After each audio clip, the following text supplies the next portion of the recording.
we'll get rolling right into our next speaker. I'd like to introduce Nando Cesarone. He's the president of UPS International. Nando, in his role, oversees the company's business for over 220 countries and territories outside of the United States. Prior to his current position, Cesarone served as president of UPS's European operations. The European operation region is UPS's largest non-U.S. region and generates more than half of the company's U.S. sales or international sales. He led UPS Europe to record business performance during the company's $2 billion 5-year investment program in the region's technology network and infrastructure, which was designed to further improve speed, capacity, and reliability. For his assignment as president of UPS Europe, Cesarone served as president of Asia-Pacific region. While in Asia, he expanded UPS's presence in vital emerging markets, and China has led strategic projects to accelerate intra-Asia transit times for key trade lanes connecting growth markets and launch new products, including trade management services and China to Europe rail freight. Cesarone received an MBA from Heriot-Watt University in Edinburgh School of Business. He's a member of the Executive Committee of American Chamber of Commerce to the EU, and also serves on the boards of the US-India Business Council and World Affairs Council of Atlanta. Please please join me in welcoming Nando. This is quite the impressive bio.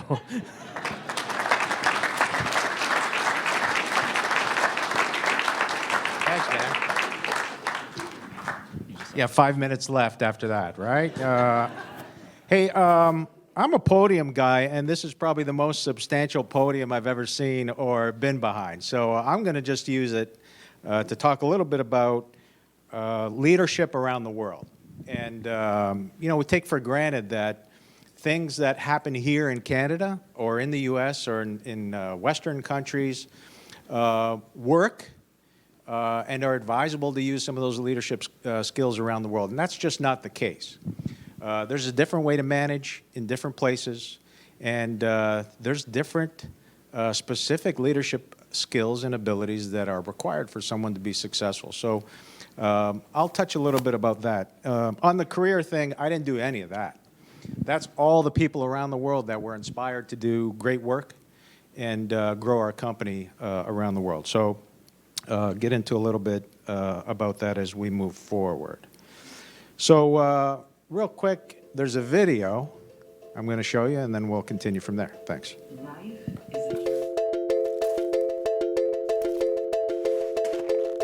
Life is a journey of individual steps. They are yours alone. They put you on a path that is unique, that molds and shapes you. A path that gives you your voice, Your artistry, your individuality, your beliefs, your ability to do things no one else can do. What if we saw those differences as opportunities? What if all of us embrace the potential in each of us? When we harness the power of our difference, we inspire and elevate people's lives. we create new perspectives that lead to new ideas and new solutions. We forge new journeys that are shared.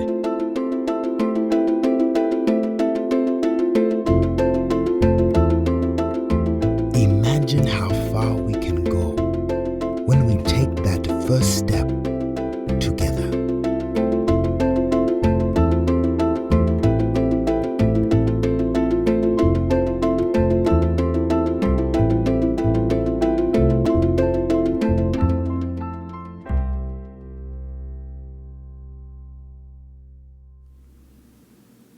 Great. Like to show that video. I think as we manage and we do business across 220 countries and territories around the world, we see a lot about what happens in communities and environments and and different workplaces around the world and how people are led and how companies do business. And so it's important that we develop our people to make sure that they're flexible enough, agile enough to lead a lot of people. So we were a company of 500,000 people around the world.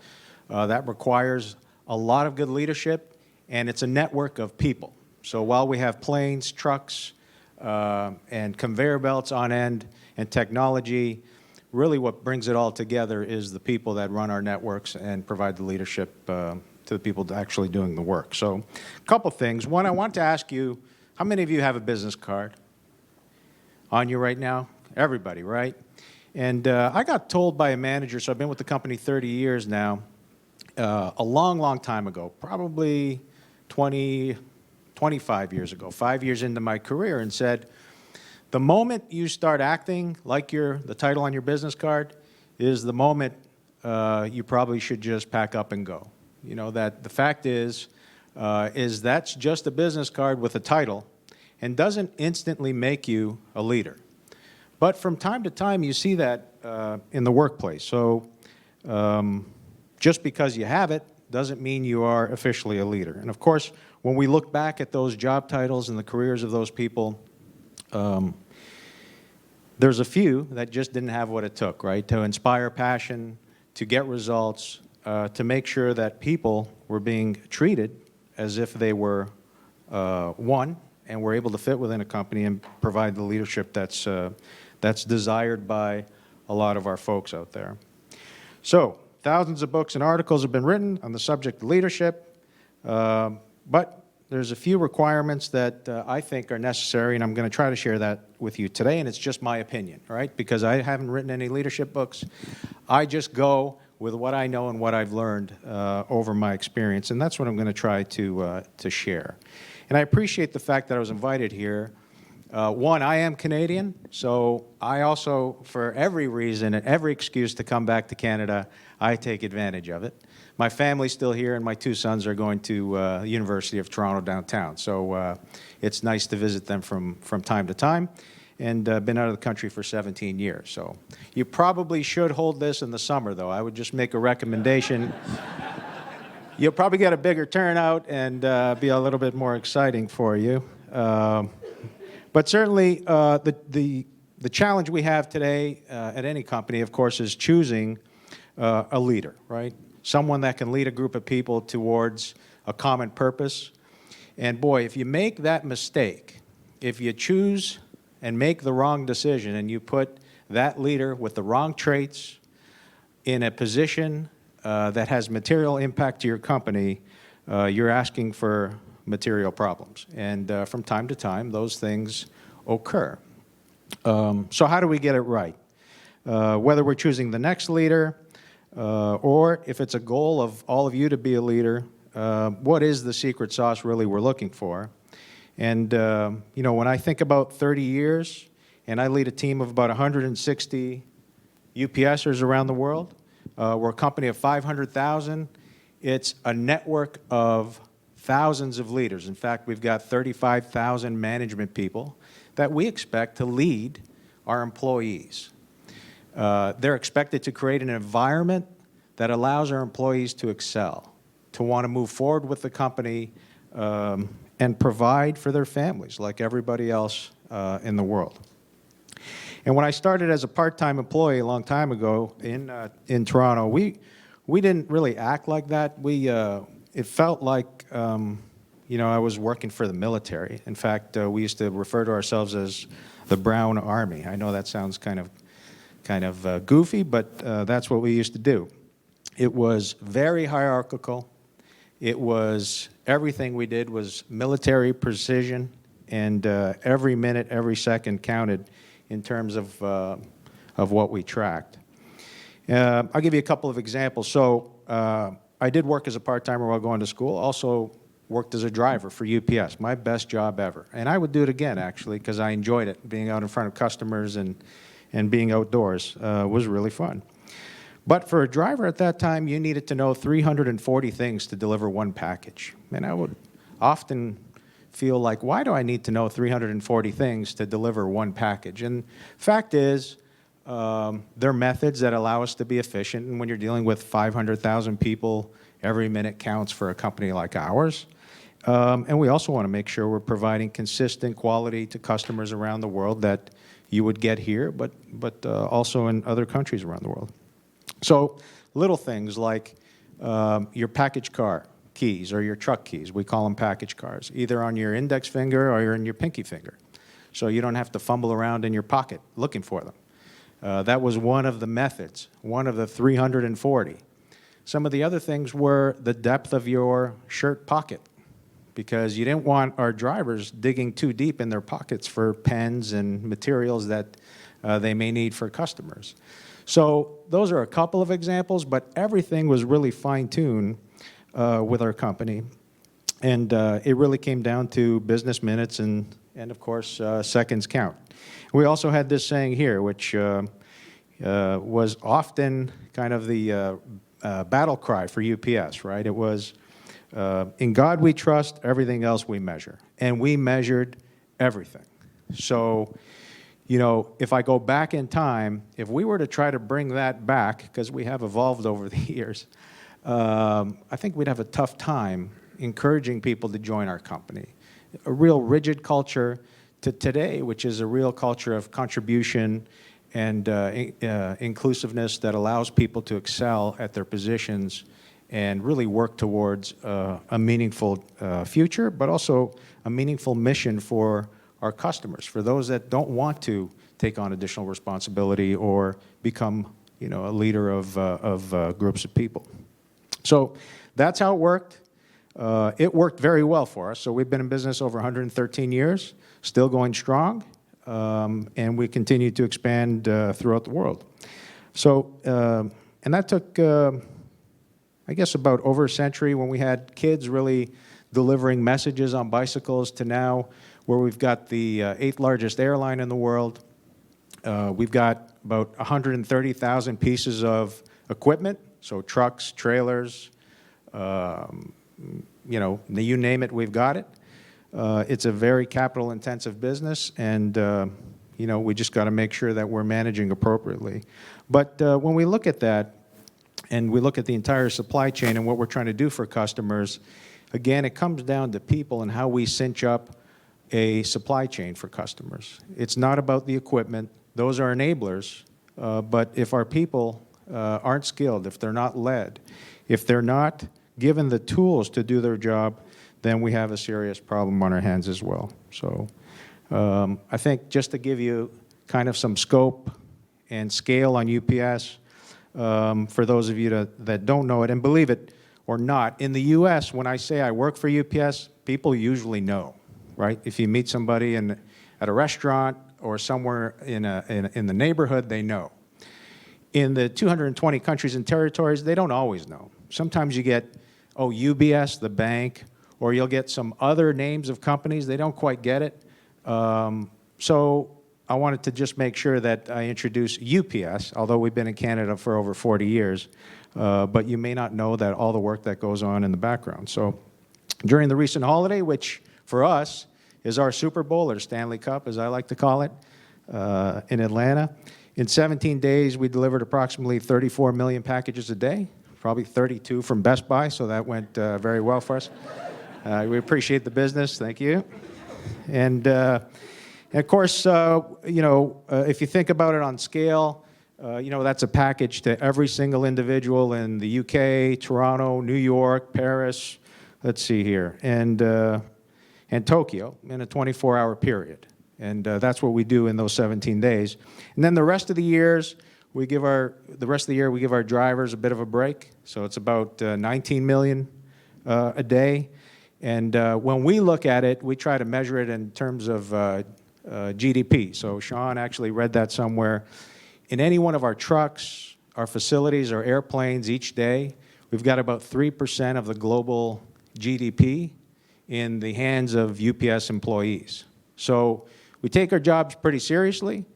And, you know, if you look at the recent scenario and what's going on in China, we also consider that to be a role that we need to step up and help with humanitarian relief and make sure we've got a supply chain and logistics that are working for people in communities around the world. So that's my sales pitch for today. Okay, now I'll get on the leadership subject. So when I was asked to come here, I did a little bit of reflection. And of course, I was reflecting on our UPS history, which we do quite a bit of. I realized some important similarities in our two companies. So I look at Toyota and UPS, both highly successful global companies. This is true. Our brands are recognized and respected around the world. We're both known for distinctive cultures. Our reputations were built on a legacy of precision and efficiency, and we're both the corporate offspring of strong, charismatic leaders. Our management and operations were molded by a gentleman by the name of Jim Casey, which you'll see up on the screen right there, and did a lot of reading and learned about Kichiro Toyota, just to understand the similarities between the two.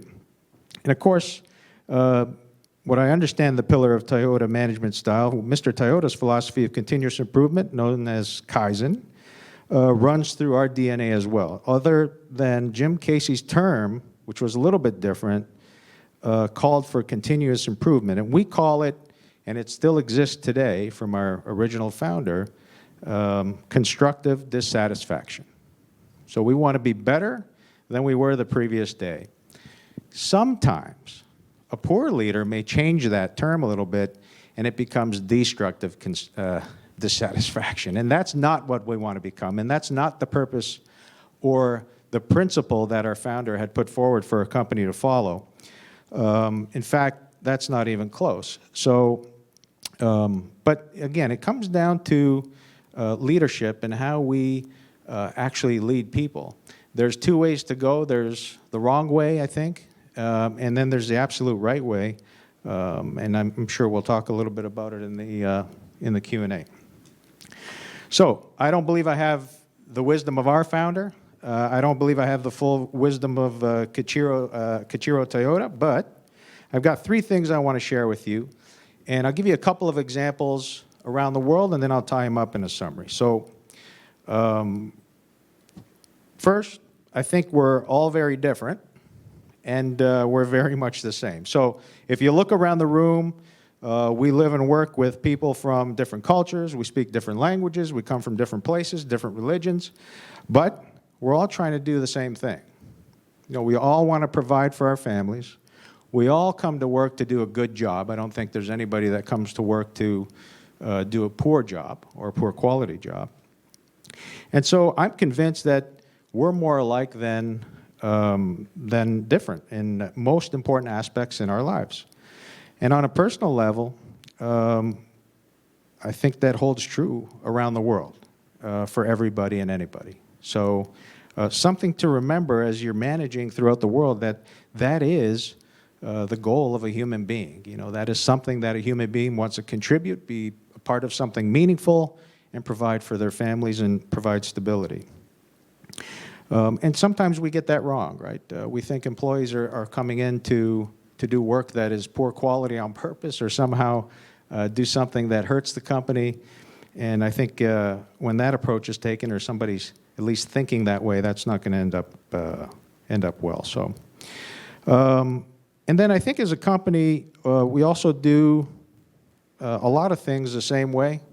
So every time, you know, we look at reducing margin for error, and we do a lot of things that are repetitive, and that's not good because that is a double-edged sword. So when we talk about that we're all different but very much the same, there are important distinctions around the world. I want to give you a couple of examples that personally I went through growing up in UPS and being able to work around the world. So I'll give you an example of Mexico in 1989. So we started operations there in '89, and we started to send out weekly and monthly bills like we do everywhere else in the world, mainly the US, right? That was our standard for how we do business when we started expanding outside of the United States. And but in Mexico, for some reason, we had no payments coming back to us. So we would send out bills, and oh my gosh, where's all the money that's going to pay for this? And why aren't customers paying?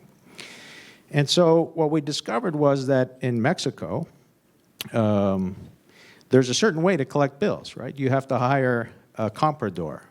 And that comprador is someone who acts as an agent for the company and goes out to visit customers and collects bill payments at a certain time on a certain day.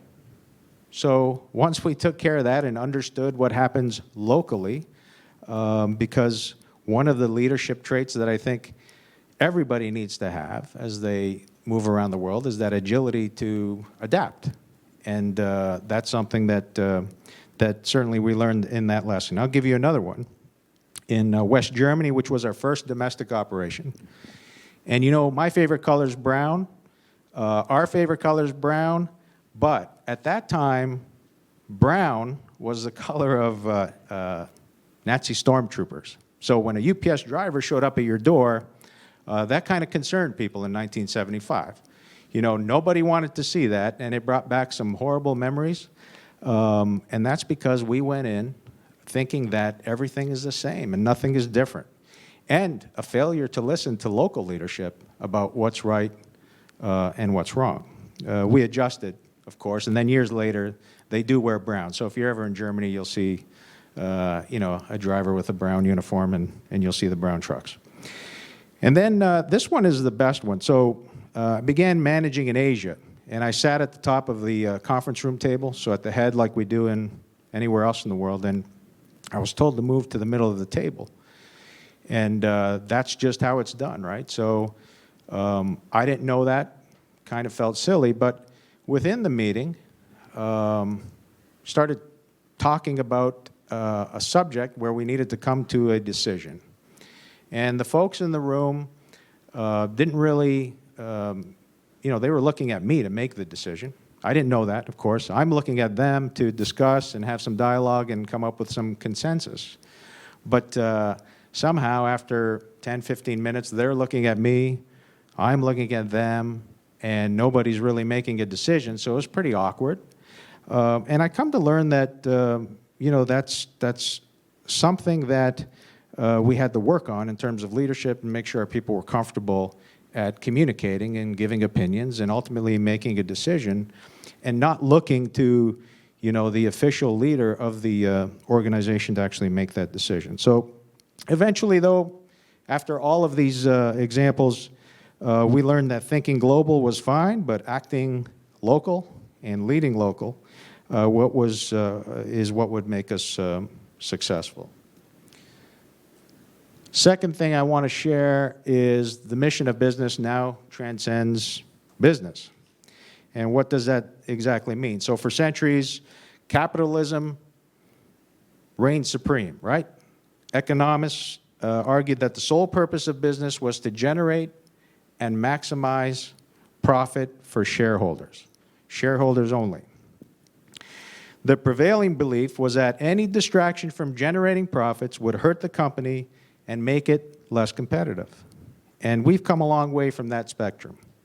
So this past August, the Business Roundtable, an association of about 180 CEOs and leading global companies, turned 600 years of this doctrine and put it on its ear. So this past August, the Roundtable released a statement that said, corporations should put the needs of their employees, their communities, and their vendors before the needs and wants of shareholders.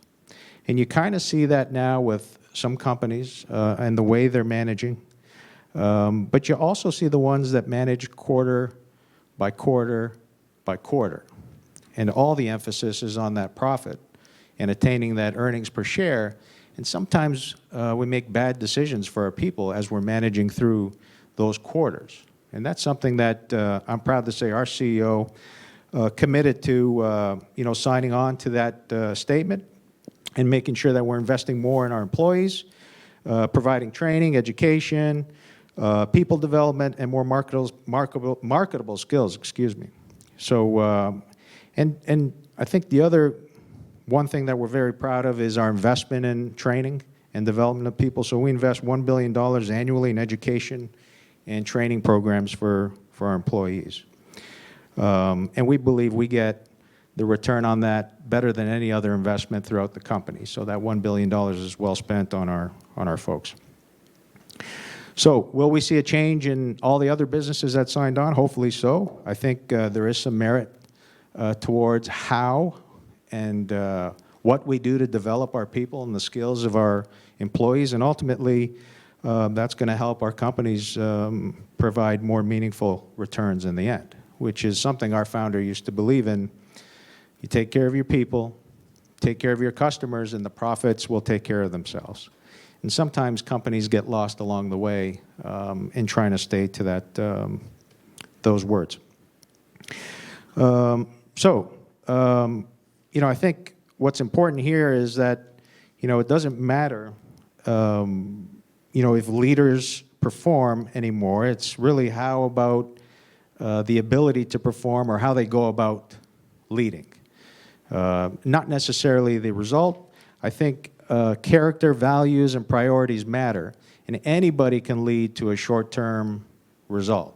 You can do that through pushing people. You can do that through intimidation. You can do that through a number of ways that aren't meaningful for people, not good for your company, and definitely not a trait that any leader should want to aspire to.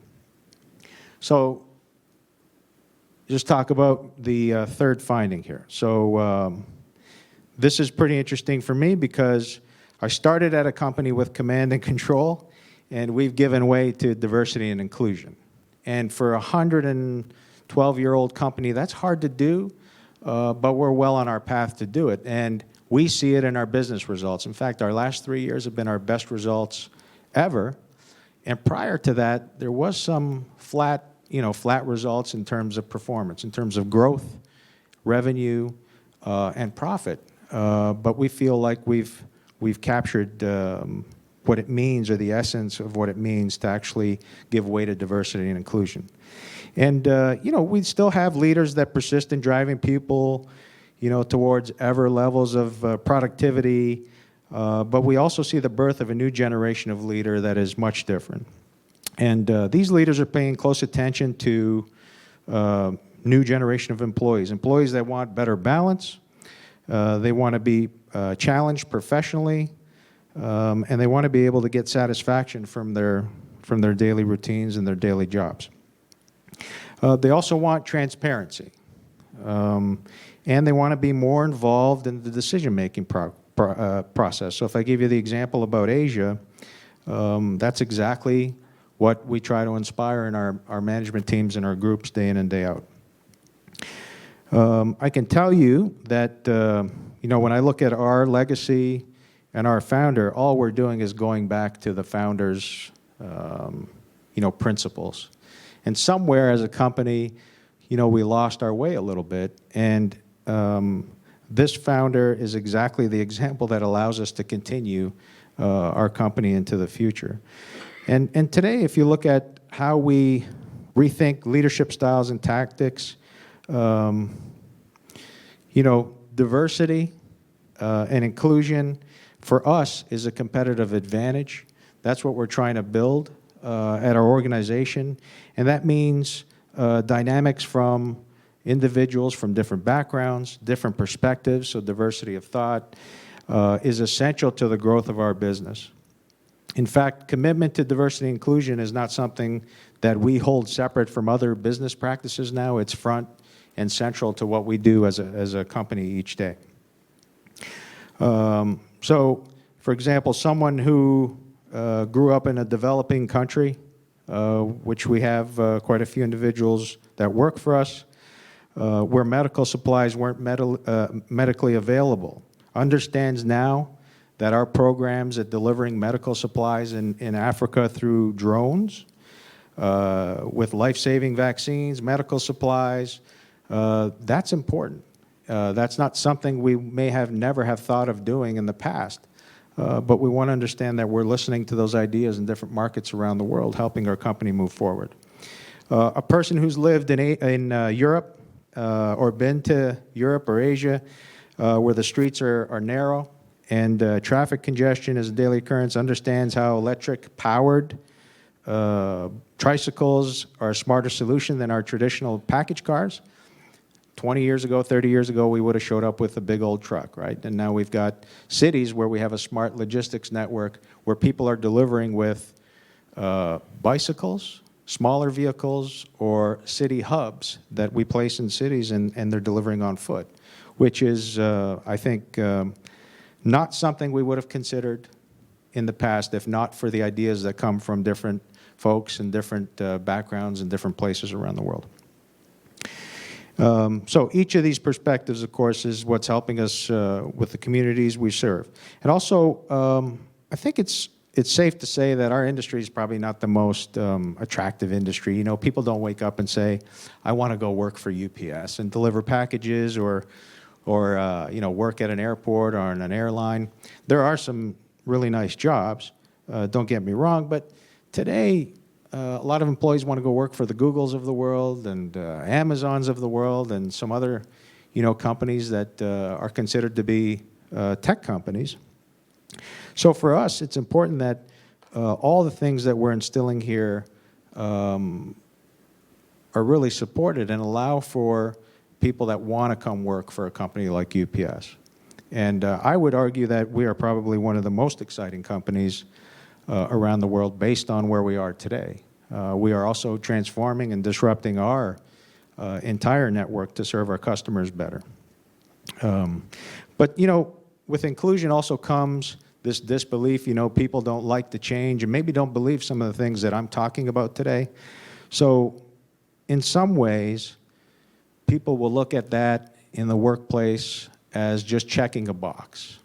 You know, that we are, yes, we're looking at the diversity inclusion process and we're just going to check a box, and at the end of the day, that's not how it works, right? We have to make it meaningful, and we have to make sure that we're driving towards a meaningful change.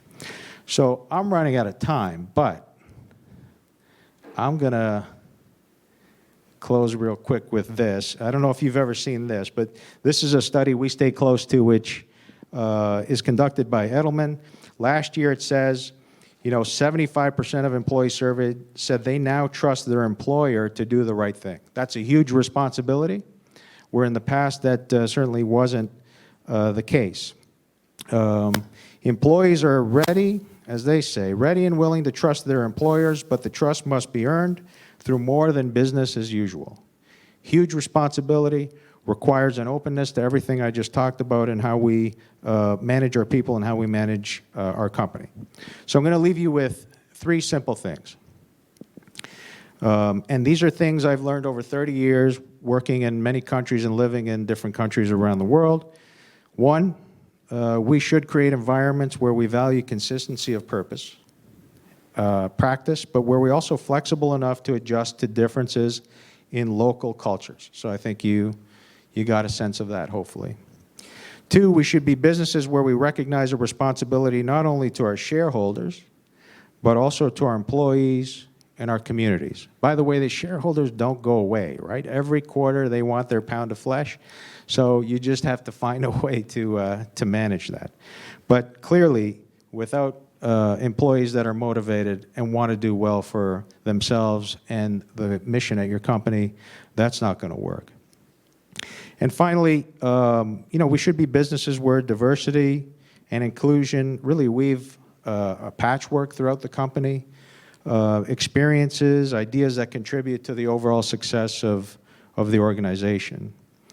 And so I think, you know, for all the people in the room, it doesn't come down to that business card or that title, right? It just comes down to, I think, the understanding that we're all human beings. We're all trying to do the same thing. We're all trying to pitch in for our companies. We're trying to provide for our families. And there is a treasure trove of ideas and things that we can do, not from one person that runs the company, because not one person can come up with all the ideas and do all the thinking for a big company like ours, but the power of 500,000 people around the world for us is what we're harnessing to move our company forward. So I appreciate the opportunity to share some of those things, and hopefully those 3 things stand out. Okay? Thank you.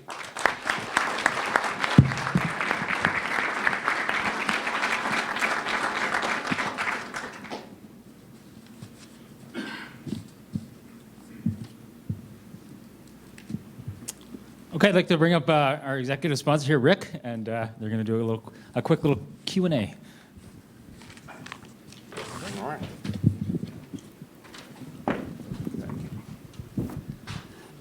Nando, thank you very much for the words of wisdom today. Very much appreciated. Our attendees today in the audience, they're all at various levels of their career. And from a leadership standpoint, at what point in time did leadership actually become part of your cognitive thought process that, hey, I have to start taking into consideration some leadership skills and techniques? Sure. So just so you know, I started at UPS because there was a sign across the street from the university I was attending, and it said free tuition, right, if you work these hours, which was 3 in the morning. So I was looking for beer money. I wasn't necessarily looking for a leadership position, but as you start working, and I fell in love with what the company did and the excitement of going in there day in and day out, and there was a real mission, and I think for me, I think the best quality a leader can have is really to be a servant leader, that your job is to make sure that the people that work for you or with you are resourced appropriately, have the right tools to do the job, have the right training, that you invest in them as individuals. And I think if you kind of take those things and make sure that you're providing them for your employees, that kind of that leadership title just kind of falls on you, right? Because you're doing the right thing is what essentially you're doing. And so servant leadership for me was one of the earliest kind of learnings where I thought, this is how to do it, right? This is the right way to do it. And I'll give you an example. I mean, I was working alongside some people from the U.S. that were supervisors as I became a supervisor and had, groups to manage. Simple things like when there were no computers, a benefits form. So we'd have one of our employees in the morning, and they're not in the building very, very long, right? They're there for a 3-minute meeting. They get in their package car, and then they leave for the day to deliver. So they're not in the office trying to dig up benefits forms.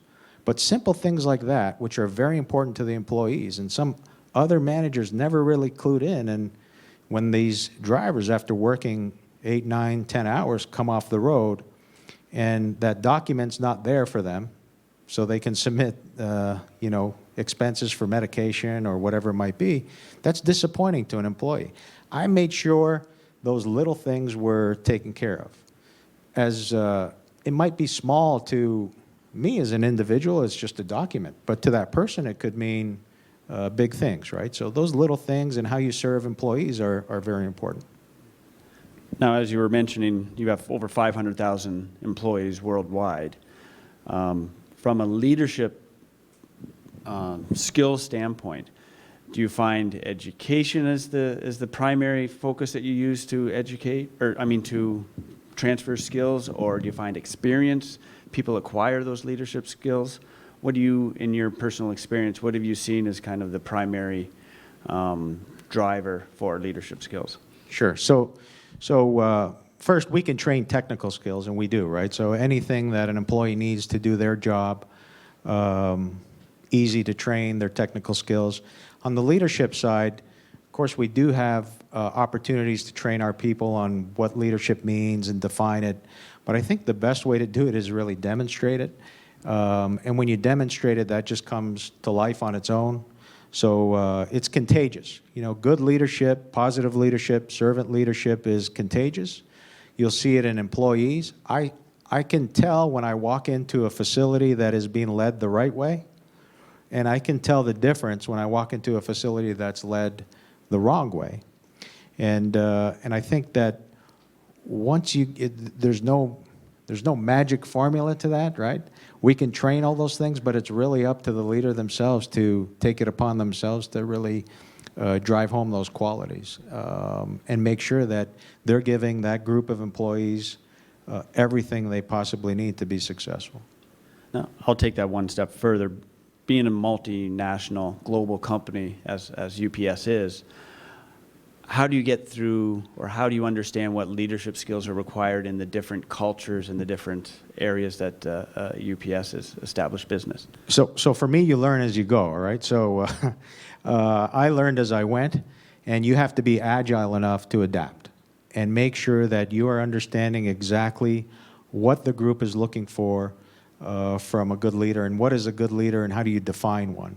I think that's very important going around and working in different countries around the world. I've made mistakes where you think that, you know, your current leadership style is the one you're going to apply to the position you're in, and that's not necessarily true all times and all places. So you really have to adapt. And the other thing I would say is you really have to know your people. So Cammie said she knows, she tries to learn details about all the people that when she's visiting the stores, and I think that's absolutely true. So for me, what I'm most proud of is when I go back, and I'll go tonight to our Toronto facility in Vaughan. So that was the first building we built and owned in Canada. I feel like the mayor when I go there because I trained, there's about 700 drivers in that facility. I trained a good portion of those drivers. I was able to lead a lot of those drivers, the privilege of leading a lot of those people. And so I think it just comes down to making sure that you can adapt and you can adjust, and you have to get to know your people.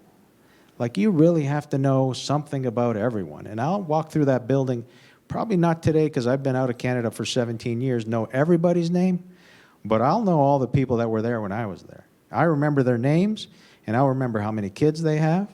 I'll remember the hobbies they may have had or liked or enjoyed, and I'll bring them up again. And I think that's important, that you become that personal with your employees. So take care of the people, they'll take care of you. Sure. So, okay, I'd like to open it up to the audience if there's any questions.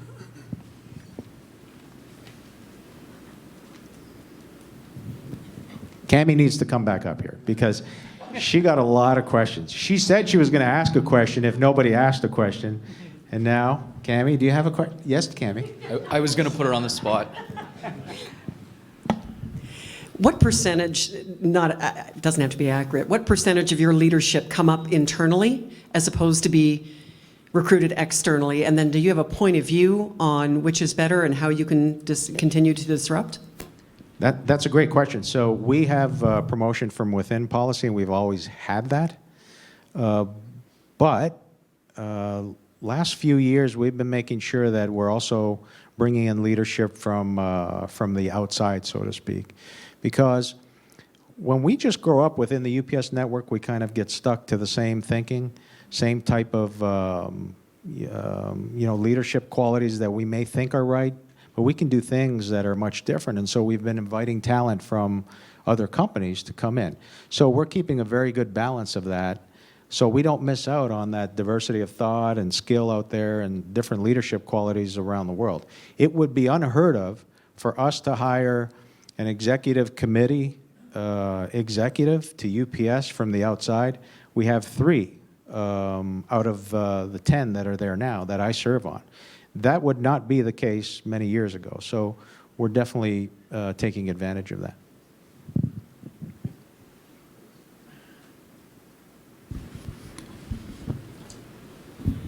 You talked about disruptive technology.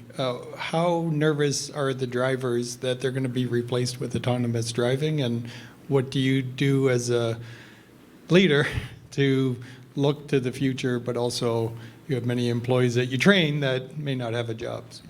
Sure. So we don't see that. We see, so we have a, where do I start? We have a strategic fund that invests in a lot of technology. So we've got drones, that a program that we're investing in. We have additive manufacturing. We have autonomous vehicles, autonomous heavy-duty trucks, but also package cars. We already have the technology that we've designed because we run so many kilometers a day, each day in the world, and we travel on every street, every alley, every single day. We've already got technology that can do all of that, guide the vehicle. But we still think that our employees are what make the difference for UPS. So for us, I think the combination of technology and our drivers is going to be one that we look forward to doing. We can be definitely more efficient, more productive, and have more time to serve our customers. So I don't think they're entirely worried. The technology is there. I think the regulatory environment's not ready for that type of technology right now, but we do have our hands in kind of everything because we don't know what's going to be the winning technology. Now, for our employees, we just have to manage and make sure that they see the value of the future, right? That this is not intended to shrink our company. It's intended to actually get more customers and grow our company and add more jobs. So that's the way we look at it. I know we're slightly over our time, but is there any other questions? I'd like to field one more from the audience. Matt? Yeah, thanks again for the presentation. It was very good. Both in the Best Buy presentation Cami gave and the one that you've covered for UPS, the pivot from command and control leadership style to diverse and more diverse inclusive model seems to be coming through fairly strongly. UPS is really interesting to me. Obviously, you've had a surge in business primarily through online sales, probably fueling a lot of it. The diverse portion of that, is it clear what echelons within the company are really being pushed into a growth sector based on the pivot to the different type of management? Sure. So, the business is changing. So we started off delivering things to people's homes. So in Seattle, we would pick up packages after people bought things in 1907, then take them to their homes. So we started in the residential B2C type environment.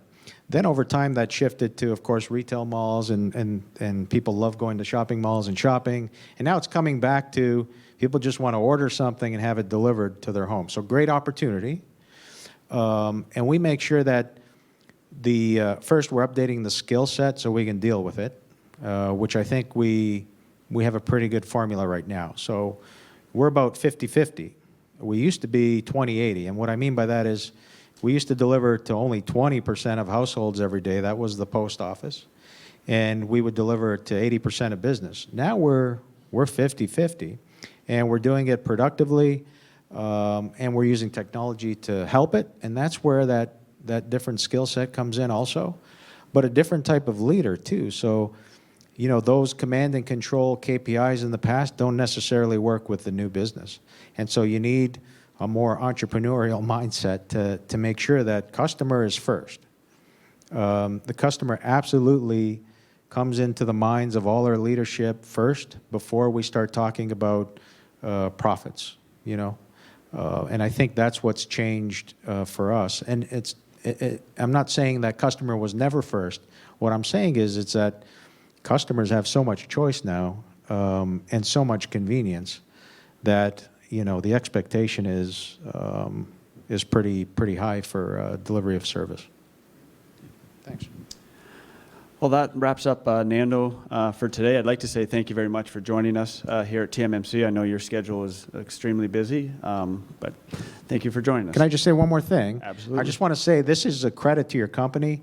I think the investment of time and energy and effort to have everybody in the room and just talk about leadership and feel good about what you do for your company and what the company is trying to achieve here, I think that just goes on for miles, and that's a really good example of a well-run company that is looking to invest in the future. So great job with everybody that came up with this leadership conference.